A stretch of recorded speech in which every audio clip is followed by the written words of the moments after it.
नमस्कार दोस्तों, जैसा कि आपका कल ही का आपका केमिस्ट्री का पेपर है तो आपको जल्दी से तैयार करना होगा। तो मैंने आपके लिए केमिस्ट्री के मोस्ट इम्पोर्टेंट जो भी क्वेश्चन हैं वो लिखे हैं, जिनसे आप अगर इन्हें तैयार करते हुए जाएंगे तो आपके एग्ज़ाम में ज़रूर आएंगे ये क्वेश्चन, और ये हर साल आते हैं।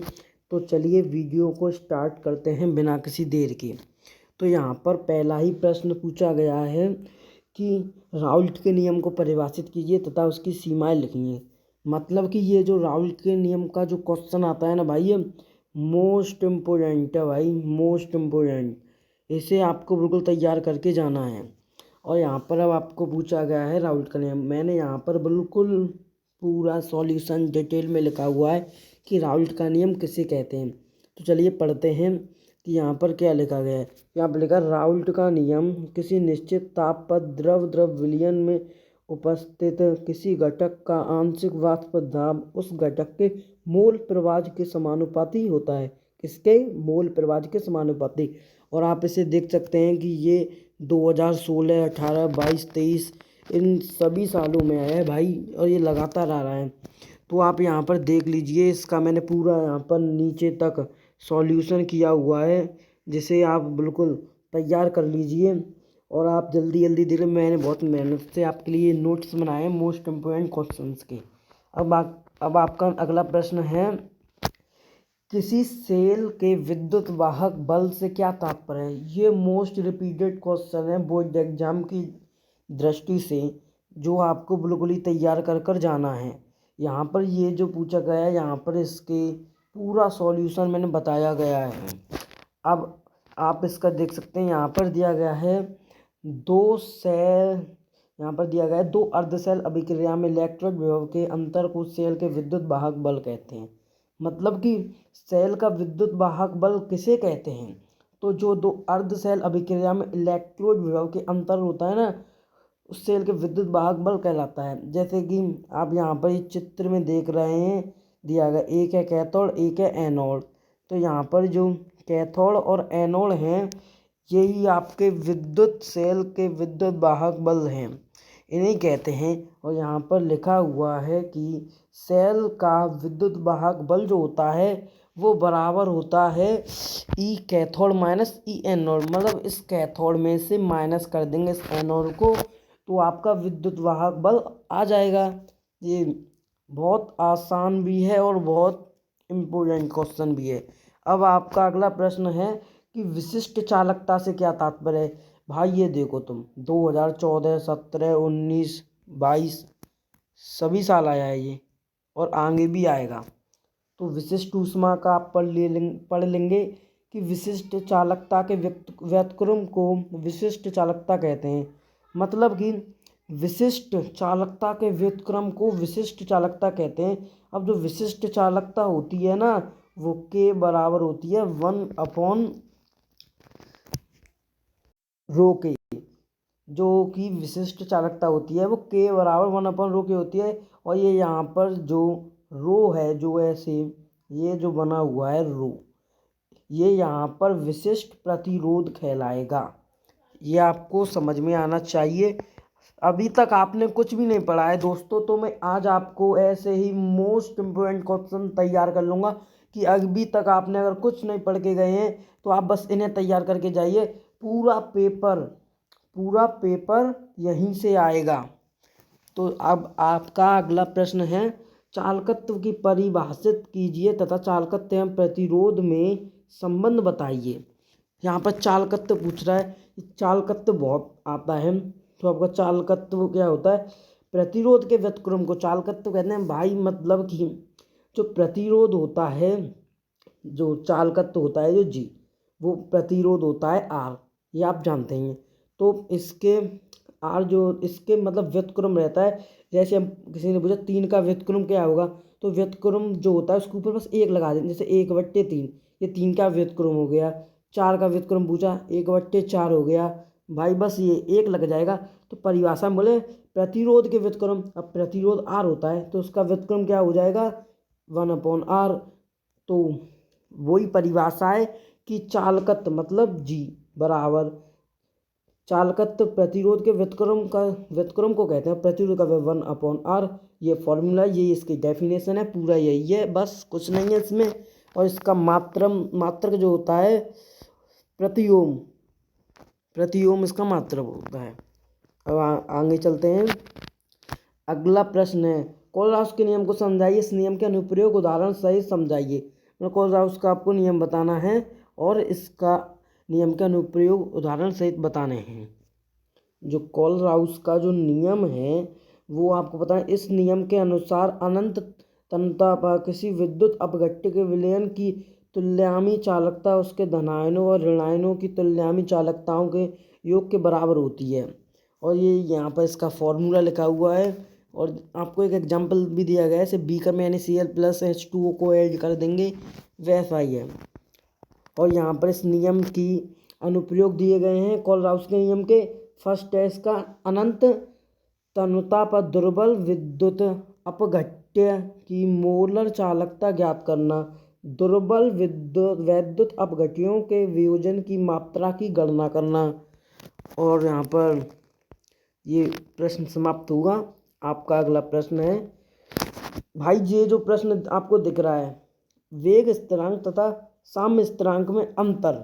भाई ये वेग स्थिरांक और साम्य स्थिरांक में अंतर, जो यूपी बोर्ड के लिए भाई मोस्ट इम्पोर्टेंट प्रश्न है, जो कि हर वर्ष आता है। चाहे आप लिख कर ले लो, ये बिल्कुल आएगा। तो आप पढ़ते हैं ये क्या होता है। ये देखिए 2022 में भी आया था।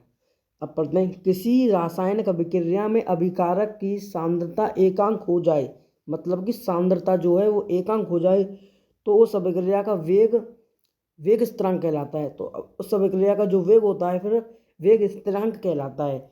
जबकि किसी उत्क्रमणीय अभिक्रिया के अग्र तथा पश्च अभिक्रियाओं के वेग स्थिरांकों के अनुपात को अभिक्रिया का साम्य स्थिरांक कहते हैं। क्या कहते हैं? साम्य स्थिरांक। और यहाँ पर आपको इसके फॉर्मूले दिखाए गए हैं, जिनसे आप सूत्र, इसी से आपकी डेफिनेशन बनी हुई है, बस कुछ नहीं है भाई, यही सब है। यहाँ पर ये के बराबर होता है KF/KB। यहाँ पर जो KF होता है वो होता है अग्र अभिक्रिया का वेग स्थिरांक, और जो KB होता है पश्च अभिक्रिया का वेग स्थिरांक होता है। अब आपका छठा जो प्रश्न है, आणविक एवं अभिक्रिया की कोटि में अंतर समझाइए। ये 2017, 18, 20 में आया हुआ प्रश्न है। तो कोटि किसे कहते हैं और आणविकता किसे कहते हैं, ये आपको पहले पता होना चाहिए। तो चलिए बताते हैं। यहाँ पर लिखा हुआ है, इस प्रयोगों द्वारा ही प्राप्त किया, मतलब ये कोटि जो होती है वो प्रयोगों द्वारा प्राप्त की जाती है। किन द्वारा? प्रयोगों द्वारा। और जो आणविकता होती है इन्हें प्रयोग विधि द्वारा प्राप्त किया जाता है। आणविकता को प्रयोग विधि द्वारा प्राप्त किया जाता है, समझे आप। और यहाँ पर अब आगे लिखा हुआ है, किसी अभिक्रिया की कोटि शून्य, पूर्णांक, धनात्मक, ऋणात्मक तथा भिन्नात्मक हो सकती है।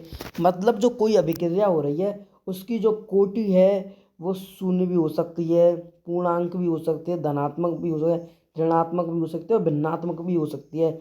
लेकिन जो आणविकता होती है वो बस शून्य, ऋणात्मक तथा भिन्नात्मक नहीं होती है। मतलब ये हो सकती है लेकिन ये नहीं हो सकती है।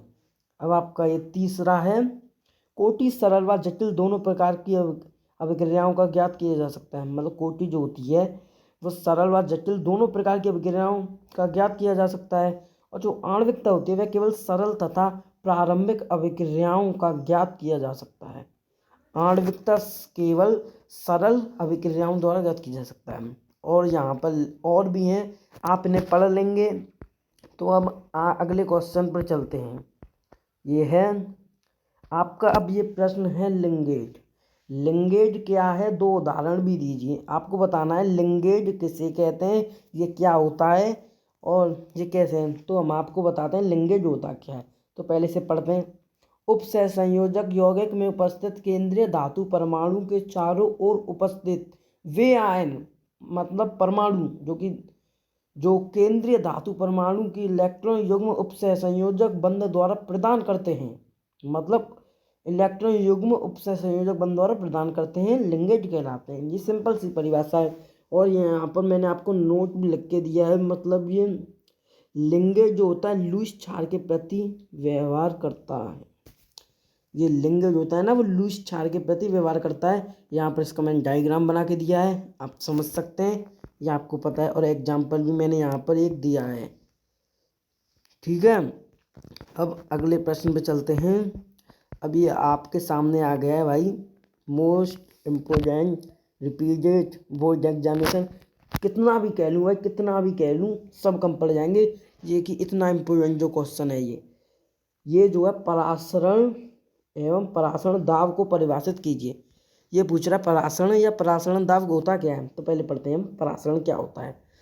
तो मैं बताऊं कि आपको परासरण होता क्या है। तो भाई ये कोई ज़्यादा हार्ड भी नहीं है, पर आप पढ़ेंगे पहले। जब दो अलग अलग सांद्रता वाले विलयन को दो अर्धपारगम्य झिल्ली द्वारा पृथक किया जाता है, तब विलायक के अणु तनु विलयन से सांद्र विलयन की ओर जाने लगते हैं। तो इस प्रकार की घटना को परासरण कहते हैं। मतलब कि जब दो अलग अलग सांद्रता वाले विलयन को, जब दो, यहाँ पर चित्र में समझिए आप, यहाँ पर चित्र में दिया गया है, आपको देख लीजिए आप, यहाँ पर बोला भी गया है जब दो अलग अलग, मतलब एक तनु लिया एक सांद्र लिया, दो अलग अलग विलयन दो अर्धपारता मतलब आधे आधे में अर्धपारता में पृथक किए जाते हैं, तो विलायक के अणु तनु विलयन से सांता विलयन की ओर जाने लगते हैं। मतलब जो विलायक है एक में और विलयन है, तो ये विलायक के जो कण हैं वो तनु से इधर जाने लगेंगे सांद्र की ओर, सांद्र की ओर वो यहाँ पर इधर से इधर जाने जा रहे हैं, इधर की ओर वो भाग रहे हैं। ठीक है, जाने लगते हैं, विलयन की ओर जाने लगते हैं, तो इस प्रकार की घटना को परासरण कहते हैं। मतलब ये तनु विलयन जो होता है इधर से इधर जा रहा है, बस यही है भाई परासरण। सिंपल है यार, कुछ भी नहीं है इसमें, अब कोई यार ज़्यादा बड़ा टॉपिक नहीं है। फ्रेंड्स, तो आपको समझ में आ रहा होगा, उम्मीद रखता हूँ। परासरण दाब को देखते हैं। किसी विलायक और शुद्ध विलायक को एक अर्धपारक के झिल्ली द्वारा पृथक किया जाता है। जब शुद्ध विलायक के अणु विलयन की ओर गति करने लगता है अर्थात परासरण की क्रिया होने लगती है, तो परासरण की क्रिया को रोकने के लिए विलयन पर लगाया गया अतिरिक्त दाब परासरण दाब कहते हैं। मतलब जब ये क्रिया हो रही थी, अब इस पे दाब हम प्रेशर ऊपर से डाल रहे हैं तेजी से, तो ये दाब जो लगाया जा रहा है परासरण दाब कहलाता है। बस सिंपल है भाई। अब आ गया परासरण तथा विसरण क्रिया में विभेद। अब आपको ये भी पता होना चाहिए, आपको परासरण आप समझ चुके हैं, अब विसरण क्रिया क्या होती है भाई, ये तो हमें पता ही नहीं है भैया। तो कोई बात नहीं, हम बताते हैं यार, ऐसी कोई हाई फाई वाली बात नहीं है। तो चलो, पहले परासरण इधर लिखा है, विसरण इधर लिखा है, तो आप देखेंगे। तो जो परासरण होता है, मैं आपको बता दूं कि ये जो परासरण है भाई, ये कोई ज़्यादा हार्ड नहीं है, ना ये विसरण ज़्यादा हार्ड है। तो आपको समझाता हूँ। परासरण में अणु तनु विलयन से सांद्र विलयन की ओर गति करते हैं। जैसा कि मैंने ऊपर बताया था कि वो अणु जो होते हैं तनु विलयन से सांद्र विलयन की ओर गति करने लगते हैं, उधर की तरफ जाने लगते हैं। और यहाँ पर विसरण में क्या होता है, विसरण में अणु सांद्र विलयन से तनु विलयन की ओर गति करते हैं। मतलब इसमें बिल्कुल उल्टा है, इसका बिल्कुल अपोजिट है भाई, ये कुछ नहीं है इसमें, समझ गए। और यहाँ पर आपका ये दूसरा पॉइंट है, इसमें अर्धपारगम्य झिल्ली की आवश्यकता होती है, इसमें अर्धपारगम्य झिल्ली की आवश्यकता नहीं होती है। अरे कुछ नहीं है, तुम इन्हें याद करो भाई, ये तो बस उल्टा कर देना है तुम्हें। जैसे कि यहाँ बोला गया ताजमहल दिल्ली में, यहाँ पर कर दो ताजमहल दिल्ली में नहीं है, वैसे तो है ही नहीं यार ताजमहल दिल्ली में, वो तो आगरा में है। तो आप इन्हें देख लीजिए। हम अगले प्रश्न पर चलते हैं। यहाँ पर अब आपको दिए गए हैं, जैसे कि यहाँ पर आते हैं निम्न पदों को परिभाषित किए। जैसे आपको ये 3-4 आपको पेपर में दे दिए जाते हैं कि आप इन्हें बताइए, और या फिर इन पर टिप्पणी लिखने के लिए भाई बहुत आती है। जैसे यहाँ पर पहला दिया है मूल अंश, दूसरा दिया गया है मूललता, तीसरा दिया गया है मूलरता, और चौथा दिया गया है द्रव्यमान प्रतिशत। तो पहले हम मूलरता को देखेंगे। ठीक है, मतलब कि इस वाली को। चलो तो देखते हैं। मूलरता, यार ये मूलरता तो पीछा नहीं छोड़ा, ये सोच रहे होंगे भाई 11th में पढ़ा, 12 में पढ़ा, आगे भी पढ़ेंगे, मतलब कि भाई ये तुम्हारा साथ नहीं छोड़ने वाली, और बढ़िया चीज़ है यार, इसे तो पढ़ लो बिल्कुल ध्यान से। तो अब पढ़ते हैं इस परिभाषा। किसी विलयन के 1 लीटर आयतन में उपस्थित विलय के मोलों की संख्या मोलता कहलाती है। बस सिंपल है भाई, सब कुछ मतलब फॉर्मूला का कमाल है इसका। यहाँ पर 2 फॉर्मूले दिए गए हैं, तो पहले से देखते हैं फिर इसे देखते हैं। तो चलिए पहले से देखते हैं। यहाँ पर दिए गए m बराबर विलय के मोल बट्टे विलयन का आयतन, यही इसकी परिभाषा बताई गई है। देखिए विलय के मोल बट्टे विलयन का आयतन, यहाँ पर बोला किसी विलयन के 1 लीटर, मतलब 1 लीटर हमने कुछ ले लिया, जैसे जल ले लिया, दूध ले लिया, लीटर विलयन आयतन में उपस्थित विलय के मोलों की संख्या, मतलब विलय का आयतन लीटर में और विलय के मोलों की संख्या, इनका जो अनुपात है वो यह मोलरता कहलाता है। विलय के मोल विलयन का आयतन लीटर में, इनके अनुपात को ही मोलरता कहते हैं। आप ऐसे भी लिख सकते हैं। उसका मात्रक जो होता है मोल प्रति लीटर होता है। और यहाँ पर दिया गया है m बराबर विलय का भार बट्टे विलय का अणुभार इंटू विलय का आयतन लीटर में, ये भी वही है भाई। अब आगे पढ़ते हैं मोललता। और मोललता भी बड़ी मस्त चीज़ है यार।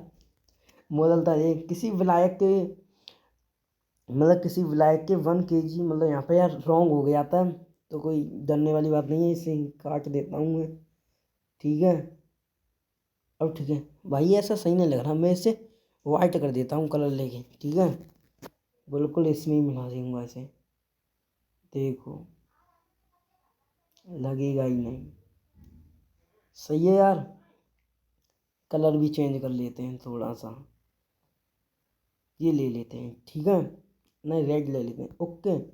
चलो तो यहाँ पर पूछा है 1 kg, मतलब यहाँ पर 1 kg और लिख लेना 1। यहाँ पर किसी विलायक के 1 kg में उपस्थित विलय के मोलों की संख्या मोललता कहलाती है।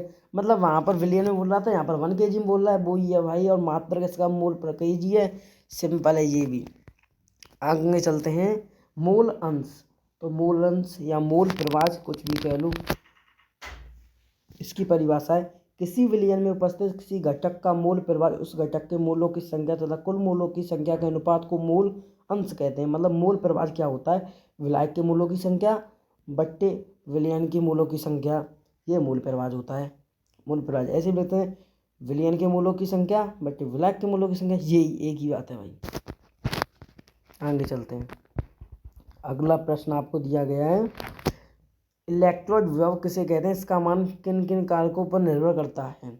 इलेक्ट्रोड विभव तो बता देंगे यार, हमें कौन सा डर लग रहा है, सब आता है भाई, तुम सबको फोड़ के आने वाले हो बिल्कुल एग्जाम में तुम लोग, क्योंकि विश्वास है भाई, ऐसी बात नहीं है किसी को, तुम फोड़ कर बिल्कुल आओगे। तो चलो देखते हैं, जब किसी धातु की छड़ को उसी के लवण के विलयन में डुबाया जाता है तो छड़ पर एक आवेश उत्पन्न होता है, जिसके कारण वह छड़ की सतह पर विभव उत्पन्न होता है, जिसे इलेक्ट्रिक विभव कहते हैं। मतलब सिंपल सी चीज़ है, जैसे तुमने कोई छड़ ले ली है छड़, अब तुमने किसी बर्तन में ऐसे जैसे पानी भर रहा है ऐसे डाल दी, अब इस पे जो आवेश जो होगा, जैसे आवेश होते हैं प्लस माइनस धनायन ऋणायन, ये जो आवेश होते हैं, जो छड़ पर एक आवेश जो होता है या धनायन हो जाएगा या तो फिर भाई धनायन हो जाएगा या ऋणायन हो जाएगा, छड़ पर एक मतलब एक उत्पन्न हो जाता है, इनमें से कोई सा भी हो सकता है, इसे इलेक्ट्रोड विभव कहते हैं। जैसे कि यहाँ पर पूरा चित्र बनाया हुआ है, देख लो, यहाँ पर छड़ी डुबोई जा रही है पानी में, यहाँ पर पानी है ये, और यहाँ पर ये देखो प्लस प्लस मतलब धनायन हो गया है। अब अगला प्रश्न है, मानक इलेक्ट्रॉन विभव क्या है। मानक इलेक्ट्रॉन विभव पूछ रहा है, ये देखो 2016-18 में पूछा गया था भाई, मानक इलेक्ट्रोड विभव। तो अब मैं भाई पढ़ के तुम्हें बताऊंगा, तो टाइम वैसे ही वेस्ट हो रहा है, तुम इनके जल्दी से नोट्स बना लो या फिर दिमाग में छाप लो, क्योंकि यार एग्जाम से 1 दिन पहले बस सभी का दिमाग चलता है यार, अब तो तुम्हारा दिमाग चल ही रहा होगा। तो मैं दिखा देता हूँ जल्दी जल्दी प्रश्न देख लीजिए। यहाँ पर पूछा गया मानक हाइड्रोजन इलेक्ट्रोड, तो ये भी बता देंगे आप। चलते हैं, प्रबल तथा दुर्बल विद्युत अपघट्यों को उदाहरण सहित समझाइए। तो यहाँ पर पूछा गया है प्रबल विद्युत अपघट्य, तो ऐसे विद्युत अपघट्य जो जलीय विलयन में पूर्णतः आयनित हो जाते हैं उससे प्रबल विद्युत अपघट्य कहते हैं। उदाहरण देख लो, NaCl, KCl, HCl, EtC।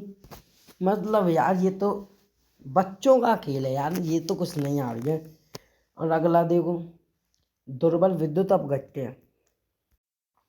दुर्बल विद्युत अपघट्य ऐसे विद्युत अपघट्य जो, चलिए विलयन में पूर्णतः आयनित नहीं होते उसे दुर्बल विद्युत अपघट्य, जैसे CH3CH, अरे मतलब यार कुछ नहीं है, ये वाला इसी का ही उल्टा है। ये जो है ये वाला, ये उसका उल्टा है, बस कुछ नहीं है यार। आगे चलते हैं। अगला दिया गया है, निम्नलिखित का अर्थ बताइए। मतलब किन किन का अर्थ, एक तो बताना है चालकता, एक बताना है सेल स्थिरांक। तो सेल स्थिरांक क्या होता है? किसी सेलों के इलेक्ट्रोड के बीच की दूरी तथा इलेक्ट्रोडों के अनुप्रस्थ काट के क्षेत्र पर, मतलब कि ए के अनुपात को सेल नियतांक कहते हैं। या ये देखो, कुछ समझ गए? समझ तो गए होंगे यार, पूरी साल भर मेहनत करिए यार, और नहीं किया तो क्या हुआ, इन क्वेश्चंस को तैयार करो भाई। अभी कहता हूँ पेपर में भाई तुम्हारे आराम से, अगर कुछ नहीं पढ़ा है भाई उनके लिए कह रहा हूँ, जिन्होंने कुछ नहीं पढ़ा, कुछ नहीं पढ़ा, अगर वो इन क्वेश्चंस को भी तैयार कर लेते हैं बिल्कुल पूरी तरह से, तो मैं कहता हूँ कि 80 नंबर उनके पक्के हैं। और जिन्होंने पूरी साल भर भाई पढ़ाई की है, अगर वो इन प्रश्नों को तैयार कर लेते हैं तैयार, तो उनके 95 से ऊपर ही जाएंगे। मतलब नंबर केमिस्ट्री के पेपर में 95 से ऊपर ही जाएंगे, और 95 भाई नंबर बहुत होते हैं। तो आप देख लेंगे, यहाँ पर फैराडे का विद्युत अपघटन का द्वितीय नियम पूछा गया है, आप इसे भी देख लेंगे। फैराडे का द्वितीय नियम पूछा गया है, अब देख। ठीक है भाई, आज भाई ये मैराथन होगी क्लास, घबराना नहीं है तुम्हें। ठीक है ठीक है, बोलो जय श्री राम। तो चलो अब इसे पढ़ते हैं। फैराडे का विद्युत अपघटन का द्वितीय नियम क्या है? जब विभिन्न विद्युत अपघटन में समान धारा प्रवाहित की जाती है, तो इलेक्ट्रोड पर एकत्रित मुक्त होने वाले पदार्थ की मात्रा उसके तुल्यांक के बराबर विद्युत तुल्यांक के समानुपाती होती है। मतलब देख, WA समानुपाती E1, W2 समानुपाती E2, यही यहाँ पर परिभाषा में बोला गया है, देख लो आप। अब यहाँ पर पूछा गया है भाई, नर्स्ट समीकरण पर टिप्पणी लिखिए। ये जो क्वेश्चन है सबसे इम्पोर्टेंट भाई, यही क्वेश्चन है। कुछ भी कर लो तुम, कुछ भी कर लो, किसी भी पूछ लो, कहाँ किसी भी कोई वीडियो देख लो या फिर कहीं पेपर में देख लो, हर बार आता है भाई। Most important, most IMP question है यार ये, इसके बारे में कुछ कह नहीं सकते यार। कहेंगे तो है तो मतलब बहुत बढ़िया प्रश्न है यार, ऐसा वैसा प्रश्न नहीं है तुम्हारे यहाँ पर छोटे लेवल पे, लेकिन जब तुम IIT या नीट के एग्जाम में बैठोगे वहाँ पर जो बड़े लेवल पर इसके क्वेश्चन आते हैं। तो आप पढ़ते हैं नष्ट समीकरण। तो पहले पढ़ते हैं, नष्ट के अनुसार किसी ताप T पर धातु इलेक्ट्रोड के विभव E, मानक इलेक्ट्रोड विभव E, मतलब E0 है, यहाँ पर 0 लगी होती है, तथा विलयन में धातु आयनों की सांद्रता M इसकी पावर N+ में निम्नलिखित संबंध होता है। और जो संबंध होता क्या है वो ये है, देख रहे हो संबंध, संबंध देख रहे हो आप। यहाँ पर संबंध क्या है मैं बताता हूँ आपको, ये संबंध है क्या। तो देखो यहाँ पर संबंध E बराबर E0 - 2.303 RT upon NF log 10 1/m की पावर N+1। अब आप कहोगे भाई ये N क्या है, F क्या है, ये M क्या है, तो यहाँ पर भाई सब लिख रखा है। इनका मतलब है R गैस नियतांक है, T प्रताप है, परमताप, F फैराडे नियतांक है, N बराबर E की इलेक्ट्रॉनों की संख्या है, M की पावर N+ विलयन में धातु आयनों की। मतलब कि यार सब लिख लिया है मैंने तुम्हारे लिए, फोड़ के आओ एग्जाम को, नाम रोशन करो अपने घर वालों का मेरा, तभी मजा आएगा। यहाँ पर अब अगला प्रश्न है, आवासीय एकाणुक अभिक्रिया के उदाहरण द्वारा समझाइए। यहाँ पर आप प्रश्न देख लीजिए भाई, अब टाइम हो रहा है यार, जल्दी जल्दी दिखा देता हूँ मैं तुमको, ठीक है। तो देख लो आप जल्दी जल्दी से। दाब भी पूछा गया तो प्रेरक सांद्रता, ये सांद्रता वेग की समानुपाती होती है, सांद्रता जो होती है वेग के समानुपाती होती है, ये तो सभी को पता है। देखो देखो भाई जल्दी जल्दी से तैयार करो, बिना पढ़ने वालों एक रात में 80 से ऊपर लाने की बात कर रहा हूँ मैं। इन्हें तैयार कर लोगे तो तुम देख लो। संक्रमण तत्व पूछे गए हैं यहाँ पर। संक्रमण तत्व ये भाई ये मतलब बताऊँ जी, मैंने पूरा पेपर जो अभी तक दिखा रहा हूँ ये सबसे इनमें इम्पोर्टेंट ये वाला क्वेश्चन है, संक्रमण तत्व। इसे तो भाई मैं बताऊँगा तुम्हें, पढ़ के बताता हूँ तुम्हें, ठीक है। तो संक्रमण तत्व आखिर होते क्या हैं, मतलब डी ब्लॉक के जो तत्व होते हैं उन्हें संक्रमण तत्व कहते हैं। तो अपन आवर्त सारणी में किसी वर्ग 3 से 12 वर्ग तक के तत्व को डी ब्लॉक के तत्व कहते हैं। जो 3 से 12 तक वर्ग के होते हैं उन्हें डी ब्लॉक के तत्व कहते हैं, ये तुम जानते हो। क्योंकि इनका अंतिम इलेक्ट्रॉन n-d आवेश में प्रवेश करता है, इसलिए इन्हें संक्रमण तत्व कहते हैं। और डी ब्लॉक एस और पी ब्लॉक के बीच में होते हैं, ये भी पता है तुम्हें। बीच में होता है जो डी ब्लॉक एस और पी के होता है, आवर्त सारणी में आपने देखा है ना और पढ़ा भी है। डी ब्लॉक में 4 श्रेणियाँ होती हैं, 3G श्रेणी, 4G श्रेणी और यहाँ पर 5D 6D। बस संक्रमण तत्व के यहाँ पर लक्षण गुण विशेषताएँ आपको बताई गई हैं, देख लो तो आप। और यहाँ पर लेंथेनाइट वाला प्रश्न भी है, लेंथेनाइट की विशेषताएं दिखाई गई हैं। भौतिक अवस्था क्या होती है, घनत्व क्या होता है, आयनन एंथैल्पी क्या होती है। तो यहाँ पर अगला चैप्टर आपका स्टार्ट हो जाता है, आप देख लीजिए, जल्दी जल्दी देख लीजिए आप दोस्तों। ये बहुत मेहनत से लिखे गए हैं, मैंने अपने हाथों से लिखे हैं यार, कुछ तो यार याद कर लो। अगर तुमने कुछ भी आज हम पढ़ के जाओगे तो भाई कहता हूँ कि पूरे पेपर को फोड़ दोगे तुम, समझ गए। तो देख लो और इन्हें तैयार कर लो। और पीडीएफ चाहिए तो भाई कमेंट में पीडीएफ कर देना, मैं आपको अपने टेलीग्राम चैनल का लिंक दे दूंगा, जिससे कि आप इसकी पीडीएफ ले पाएंगे। नहीं तो आप वैसे भी वीडियो में आप देख सकते हैं, स्क्रीनशॉट लेके पढ़ सकते हैं, ठीक है। आप वीडियो को पॉज करके भी देख सकते हैं। और यहाँ पर द्विक लवण और उपसय संयोजक यौगिक में भी अंतर दिया गया है, तो देख लो आप जल्दी जल्दी। यहाँ पर आपको दिया गया है कि ये प्रश्न जो दिया गया है, द्विदंतुक लिंगेज, मतलब लिंगेज मैंने आपको पढ़ाया था। यहाँ पर एक दंतुक लिंगेज, उभय दंतुक लिंगेज। भाई ये लिंगेज वाला मैं कह रहा था ना कि इम्पोर्टेंट है, तो ये भाई बहुत इम्पोर्टेंट है लिंगेज वाला। यहाँ पर आपके प्रश्न समाप्त होते हैं। भाई ये देखो कितने प्रश्न लिखे हैं मैंने, अब तुम्हें तैयार कर लेना है जल्दी से आप लोगों को फ्रेंड्स। तो आपको पेपर में अच्छे से आपको मेहनत करनी है। ये पूरा class 12th chemistry based video है, ये वायरल क्वेश्चन है जो कि आपको कोई नहीं बताता, लेकिन हम आपको बता रहे हैं। तो आप हमारे चैनल को जल्दी से सब्सक्राइब कर लीजिए और वीडियो को लाइक कीजिए, और आपको कैसी वीडियो लगी कमेंट कीजिए। तो बाय फ्रेंड्स।